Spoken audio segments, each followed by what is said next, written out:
Achọrọ ka mara ga-emezu nwaanyị abụọ. Are they possible? Until your wife confirms that no need low wine also. Yeah, but I camera here same Meg interview. That on a more serious note. But if you look out, okay, confirm or is our agreement. Hello?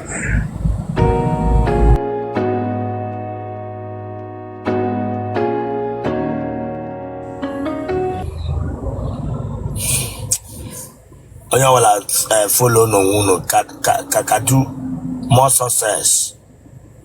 OG Bugatti. Kakadu. Jpac. Bishop. Welcome. Can you be able?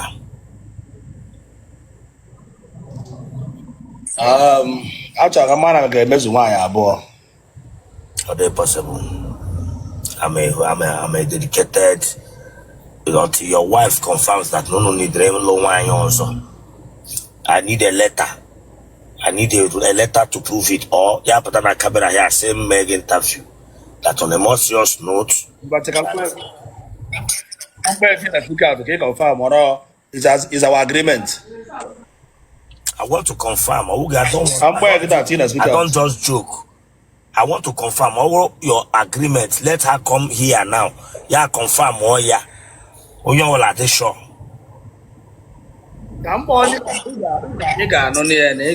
Okay. Okay.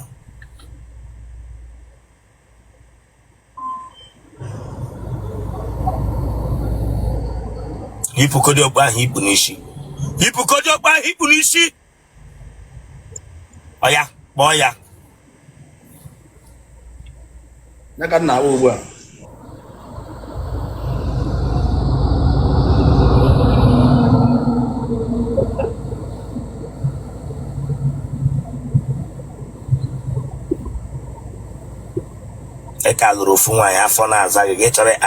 That means someone can tell you now this time you go die.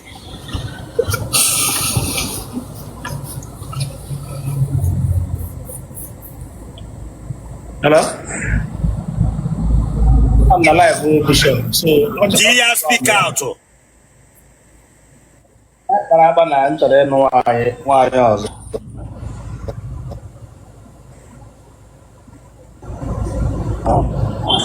I'm on a live. That one why I was okay, Bishop. That's it. Hello? I don't put down. Okay. Hello, madam. What are they? Okay. Oh, sorry, Juma Joe. Hello, good afternoon. Yeah, good afternoon. Kekimre. At the moment. Okay. In a Kuru MCB shop. At the moment. Yeah, Digi better for interview. Because I'm not looking wine. Where Joy can hold you here. I don't joke with my live stream. So when I hear Osina, Otele wine abo. Now I'm saying I will in agreement and approval of you. So are you giving me a go ahead order in a dig interview? Yes, yeah, me. So unu correct for this. Yeah, at the my way. Okay. So it's your call second wife. Yes, sir. Okay. Thank you so much. Oga, the way phone now like baby you're talking lazo. Hey, by your phone. By your phone. What packet up again? Bianso. Dakodi so. Porota. Poro. Lerozana. How fibroid meregina. What packet up again? What is that? And when him again is here, Wonyara. Your fibroid of the gana for here, can walk in the tumor. How fibroid? Huh? Yeah, Get away, Kerry. I felt to come again. Get say, Kerry. The question not going on a Montuare. The boat Takagi not going on a pump. Where Takagin Allah? Yes. Be careful here, not to go down. Don't just come here give me the hair here. Look at that for. Ikuke kuju chage na forget banga kwa mse irego konya. Irego kare opi kupana. Kire ego kare ato na ese nikpo. Nde wedre ego na no ha enwe afọ. Ya nwere nwa pinko de ka giga ga mapra afọ tu fibroid bia nga bia gwa me eri. Gina nwunye go nye di ime ugbu a. Ibere gwa so we eri. Owo ge wato ko na afọ diri ime. Elehi na amụ. Elehi na amụ.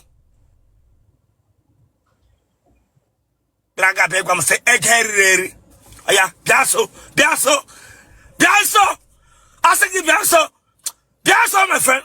Yes. Hey, bend ishiga huta. Bend ishi. Telero sana. Wakane lanya. Mota. Don't telero sana.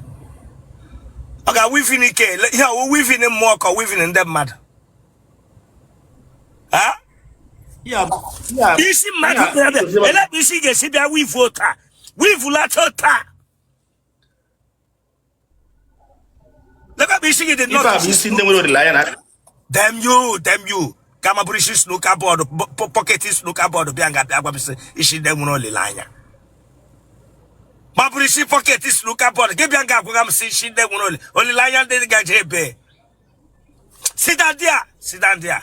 Branga beg what Miss them only lion. I say Noto.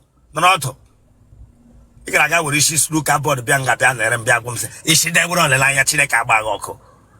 Otuna Negafo, Otuna Negishi. Remove that cap. I think you remove that cap. Remove that cap. I'm not going to be me here. Europe will get Europe. What are you bag? Again. Abambo St. Joseph. You couldn't do. A second. Ambo St. Joseph. You couldn't do Ebura. And one ambo tete. I was saying when I want to send. I didn't know. And one ambo. Elehiji I got sent and get into Chileka Bagoko. I can go to a tough one as a guy. I can go to a tough one. I for you took me. I can go to Sagi. Either was sent and get into. I can go to a Taga with his snooker board of Potowa. Branga myself. I was sent Joseph. It was St. Joseph as a Daily Hammer. It was St. Joseph Gabriel Hammer Garega. Daily Hammer business name. Yes, from that business name we get our Daily Hammer Chileka Bagok. One bingo. Na mama walk and wish him again.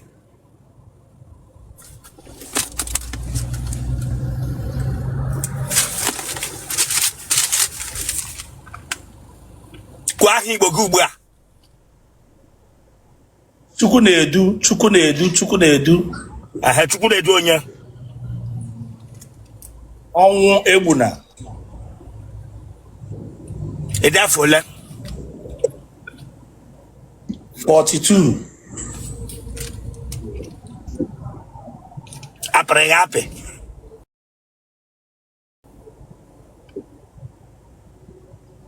Ano, esegede. Apregape. E wonya apregape. Bamuno ge wona otesi piage. Emekwara emechara ma ọkpara emecha m kesi emecha nwa ọfụ. E makwa he we pe mmadụ happy. Amane m language. Ebere gugu. Okay. Oh, ibiri ugwu bụ general Igbo name na Igbo. Ebere gugu Chineke akpọ. Yes, ebere ugwu.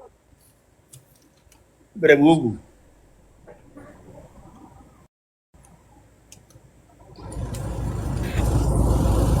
Ma hụ eze gị. Come closer, ma hụ eze gị. Very neat. Mpage na mmaga ha dị ndụ. My mother anwụgo. Donna. Do gịnị gburu mmaga?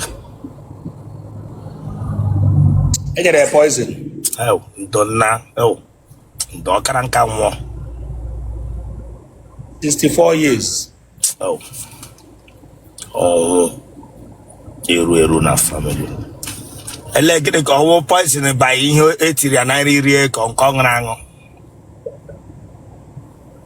All developed from bread, so before I rush here no. So now we make it. Oga noro tunga, noro straight, cross straight. We bianga cross straight. No, they have go straight. Telero sa don kwara ke po aya. He po wara. Eh? Oh my Aram, yes. Ese he po wara. Enwere m ara na anya mgbe m na-eme training mgbe m na-eme which training he kpọgọ ọnwara nwa bingo he kpọgọ ọnwara ya ka na-agwa gị ya mgbe m mega training so kwụsị ime training na ara m ayọ mgbe imega which training kwụsị ime training na anaghị ayọ ogede ọga ije yi bra mba na ka ga mbesi yi bra bụ nwaanyị ele ihe mini ba keke ga-esi yi bra ihe otu obi nwoke na-adị ele ka ihe mini ba hele he futanga gede ngosi ga-azụ ma nwoke mechaa training kwụsị ime training obie na ayọ ayọ nwoke kpụrụ ara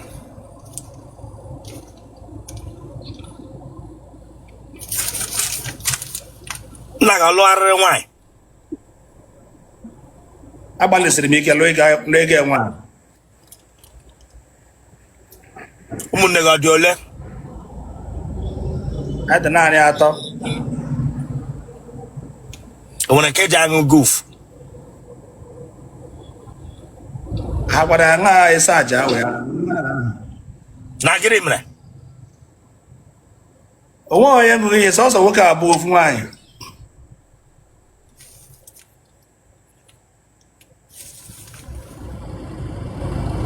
o nwere onye ara anọ saịdị mmadụ ma ọ saịdị gị nwa mba ma ụdị ya adịghị i butela ọrịa golombo ya asịkwa ị gbala ncha mbụ ọ mgbe m anụbeghị nwaanyị iji agba ncha banye aka ịkpakọwa aka nri aka nri ele aka ị na-eji agba ncha ijiri go show me how you do ị na-akwọta agba ya kere edina edina nna anọ ana na ya nọrọ ala gị lazụ gosi m otu ị na-esi a na-eme ya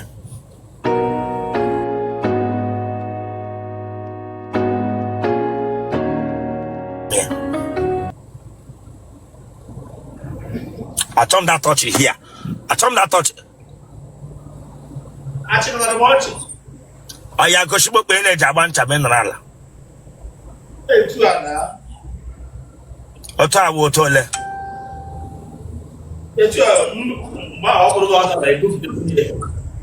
ọ ga-agbawa ncha ma ahụ onye ihe mmiri ba ịgba ncha hia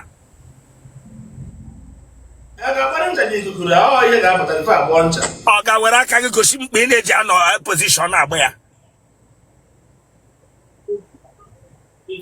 eweta ka ị na-esi agba ncha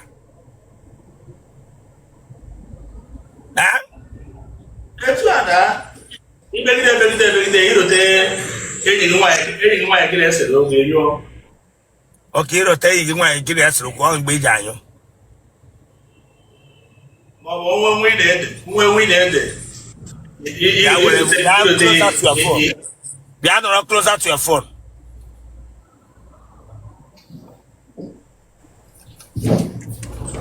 agbagide ncha erote enyi ya nwaanyị ya asịrị okwu ya anyụ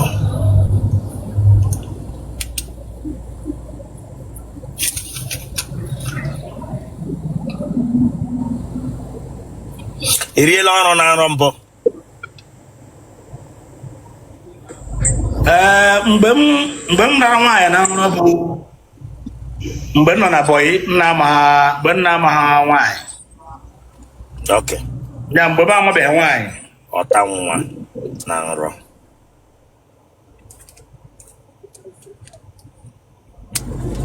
no montuary mbo. Ebugo ozu before. No apams. Sure. But when you get a hacker, you draw him now, that would tell it. But to get hacker, you draw, drink up, guess my would tell it. Chileka bag or cock. Damn you.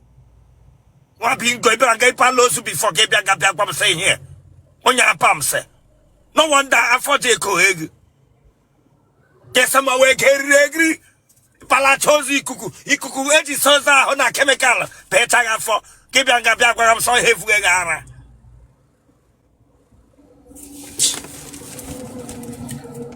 Onya pams n'ala Igbo jebu ozu agba egwu atụli elu Mba anya na moto eburu m ozu ana m anya moto anya. O ka balance ozu driver. Ambulance driver. More about the first driver apart from when. Okay. Ambulance ozu mbula driver.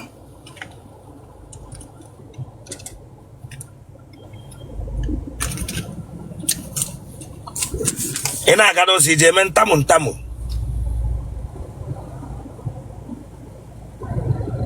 Mgbe m tamuru bụ mgbe m na-achụ ndị m chọrọ ibulara ozu. Ya onye chọrọ ibu na m na-ebu usoro akọmandị ya. Nkọmandị cha ewute kai na ọjị na ose before m buna the person. Ụmụ nwaanyị ole ka ị tara ala? That is nna ya moto mma. Sara akọmandị ya n'ime obi m.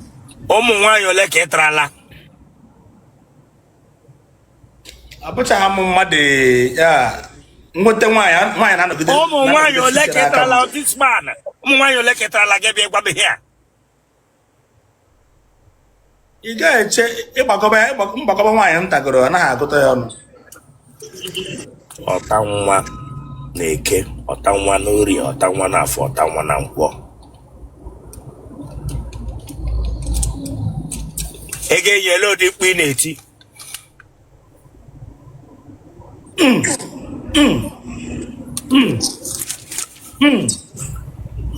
Ọsụ ude ndụ nde ọnwụ ude fenti ma ọ ga-enyo. Genotype gị? Mụwa bụ A and O positive.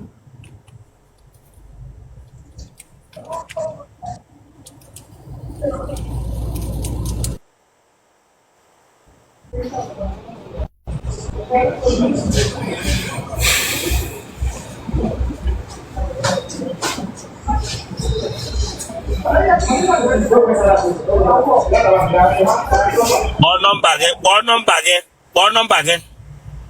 Okay. Enwe nọmba abụọ mgbe ofu. 090 249 10001. Congratulations.